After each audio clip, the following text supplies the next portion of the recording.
Who's ready for this election to be over? I know I am. I know.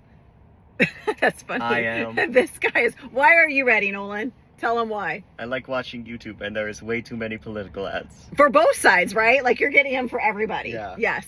I know I'm getting him, but I mean, come on, guys. He's 14, and he's gotten probably more. You might have gotten even more than me. I'm not sure. But anyway, we are very, very ready to know the winner of this presidential race. I am very hopeful that the winner is announced tonight. I don't know if it's going to happen, but I'm very hopeful because it will mean that real estate gets back on track because things have been a little off track, and that's very normal.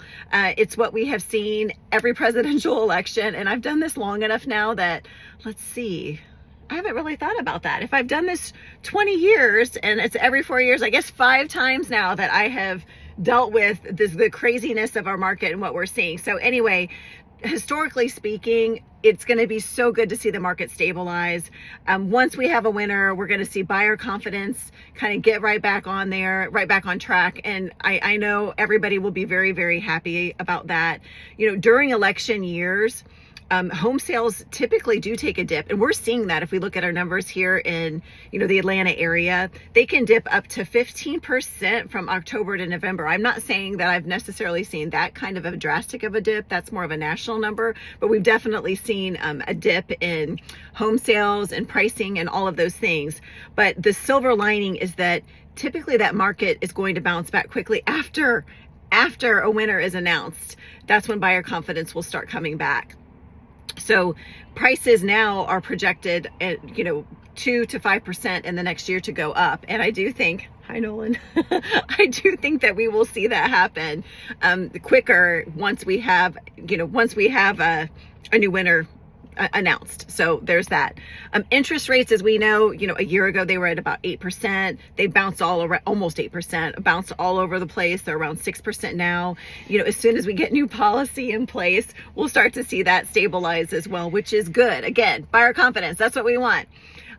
Policy shifts, I'm not going to get into all of that, but obviously that's going to affect the real estate market too. But I think the bottom line is for all of us, while short-term shifts can be completely nerve-wracking, long-term